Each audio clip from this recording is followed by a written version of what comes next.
안녕하십니까. 양다이TV에서 비유를 담당하고 있는 비달 홍종민 원장입니다. 네, 정리를 담당하고 있는 정달 권민수 원장입니다. 최근에 좀 양조기를 우리가 많이 좀 안 한 것 같아요. 안 하기도 한 거 아니었어? 실제적인 케이스를 가지고 우리 구독자들에게도 어떤 정보를 주기 위해서 이렇게 우리가 진행하고 있잖아요. 그래서 이번에 가져온 케이스도 사실은 할 얘기가 많이 우리가 있는 거죠. 이제 몇 번의 컨텐츠를 통해 가지고 다룬 거긴 한데요. 주걱턱이 있는 환자가 이제 이전에 성형외과를 가서 양악 수술을 하지 않고 몇 번의 이제 윤곽 수술을 거친 환자입니다. 그럼에도 불구하고 본인이 고치고 싶은 주걱턱의 인상들, 코 옆이 꺼져 있고 턱이 나와 있고 좀 넓어 보이는 이런 인상들이 개선이 되지 않으니까 결국에는 돌아가지고 마지막에 양악 수술을 하는 환자고요. 그리고 이 환자는 처음부터도 본인이 원하는 거는 사실 굉장히 명백했어요. 코 옆이 꺼져 있고 턱이 나와 있는 주걱턱이다라는 인상을 상담을 할 때마다 얘기를 했는데, 처음에는 이제 성형외과에서 이제 사각턱을 좀 깎고 턱끝을 넣었죠. 이게 되게 주걱턱에서 되게 많이 있는 일이잖아요. 그렇죠. 양악 수술을 하지 않는 성형외과 병원에서 턱끝을 좀 넣고 깎아주는 형태, 우리 흔히 얘기하는 V라인 수술을 처음에 권했고요. 근데 V라인을 하더라도 우리가 여러 번 이전에도 말씀드렸지만은 주걱턱이라는 게 여기는 꺼지고 이렇게 나와 있기 때문에 치아를 포함한 이 부분에 대해서 커버가 안 된다는 거 한 가지하고 깎을 수 있는 양 자체가 굉장히 제한적이다 보니까 또 주걱턱이 개선되지 않는다는 단점을 가지고 있는데, 그래서 환자가 여전히 불만족을 가지고 있었고, 그렇죠. 이후에는 또 뭐 광대 축소도 한번 해보고요, 이마에 약간 돋아보기도 하고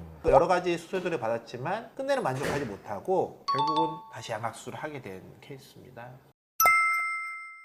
환자 얼굴 한번 보면은 이거 어떠세요? 사실은 앞모습에서는 뭐 나쁘지 않습니다. 오히려 환자 나이가 30대 중반 정도 되셨다고 하셨던 것 같은데 30대 중반 치고는 굉장히 동안. 동안이시고요. 근데 사실은 이 정도 주걱턱이면 만약에 본인이 저는 이 정도 괜찮아요 그러면은 뭐 굳이 저희도 수술을 권할 만한 그런 케이스는 아닌 것 같이 보여요. 사실은 이게 주걱턱이 더 심했다 그러면 그 윤곽수술하는 성형외과에서 처음에 양악수술을 권할 것 같아요. 뭐 요즘은 그럴 그런 수도 경우가 꽤 있더라고요. 요즘 성형외과들은 주걱턱이 심한 환자면 윤곽으로 안 되니까 양악수술 하시라고 많이 보내더라고요. 근데 이 환자는 아마 그 주걱턱의 양 자체가 많지 않았고 그래서 아마 윤곽수술을 했던 것 같고요. 자, 이 환자 입안에 보면은 소구치 4개를 발치를 동반한 교정치료가 이미 이루어져 있고요. 네. 뭐 약간의 이제 주걱턱이 있으니까 교합이 교정치료를 했음에도 불구하고 굉장히 잘 맞는다고 보긴 힘들지만 이 정도면 뭐 주걱턱이 있는 환자에서 비수술 교정으로는 굉장히 좋은 결과에 해당하죠. 그렇죠. 아랫니가 조금 이제 뒤로 쓰러져 있긴 하지만 뭐 그게 큰 문제가 되는 것처럼 보이진 않습니다.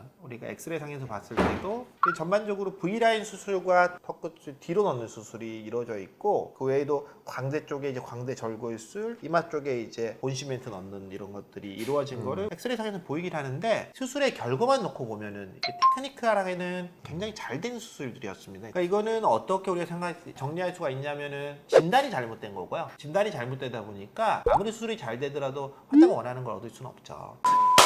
먼저 우선적으로 턱끝만 넣어서 턱끝을 원래 자리로 다시 돌려주고요. 그런 다음에 전체를 회전해서 하기 후 상방으로 충분히 들어가게 해줌으로써 아래턱의 볼륨이 충분히 감소하고, 그래서 정면에서 봤을 때는 수술 전에 비해서 수술 후에 앞니가 내려오면서 살짝 길어지는 건 있지만 옆에서 봤을 때 이 폭은 많이 줄이진 않았어요. 이미 이제 윤곽수로 많이 줄여놨기 때문에. 근데 이걸 밑에서 보면은 왜 주걱턱에서는 윤곽술이 안 되냐는 걸 다시 한번 볼 수가 있는데, 지금 현재는 어떻게 되냐면 이렇게 아래턱의 전체 바디가 되게 넓은 상태에서 끝부분만 살짝 들어가 있는데, 우리 양악 수술을 하게 되면 어떻게 되냐면 끝부분은 조금밖에 안 들어가지만 전체 바디가 쑥 들어오는 게 그냥 단순히 뒤로 들어오는 게 아니라 축소되듯이 이렇게 들어오는 형태고요. 그 들어오는 양을 보게 되면 어느 정도냐면 지금 이 환자에서는 거의 턱의 한 반 개가 사라질 정도로 들어오는 양이더라. 그러니까 이게 이 환자에서 윤곽 수술을 해서 적어도 이런 라인에서의 삭제량을 만들려고 그러면 턱의 반 개 이상 깎여야 되는데 그게 불가능하고요. 불가능하고 위험하죠. 여기를 포함해서 전체가 반 개 이상 들어와야 되는데 그런 것들이 이제 불가능하기 때문에 윤곽수술은 효과가 없고 반드시 양악수술을 해야 된다. 3개월이 지난 시점을 보게 되면은 코 옆에 꺼졌던 부분들이 좀 점점 나오고요. 아래턱은 폭이 좁아지는 건 아니지만 바디 쪽의 볼륨이 줄어들면서 전체 라인을 더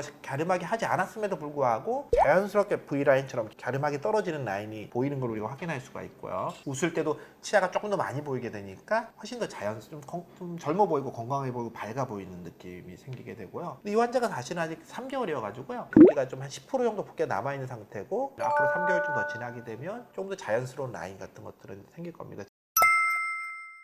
오늘 우리가 이제 최근에 많이 얘기하기도 하고 많이 또 그런 환자도 많아졌어요. 주로 이제 심하지 않은 주걱턱에서 양악 수술을 하지 않고 윤곽 수술을 한 자가 다시 돌아서 무교정 미용 양악 수술을 했을 때의 결과에 대해서 한번 쭉 한번 살펴봤는데요. 이 긴 내용을 우리 정리의 달인이신 권 원장님께서 한 줄로 간략하게 정리해드리겠습니다. 네, 오늘 내용은 이렇게 정리하도록 하겠습니다. 주걱턱 양의 많고 적음을 떠나 해결책은 양악 수술입니다. 네, 항상 해결책을 주시는 우리 권 원장님의 좋은 한 줄 정리였습니다. 오늘은 여기까지 하겠습니다. 지금까지 양다이TV의 황종민, 권민수였습니다. 네, 감사합니다.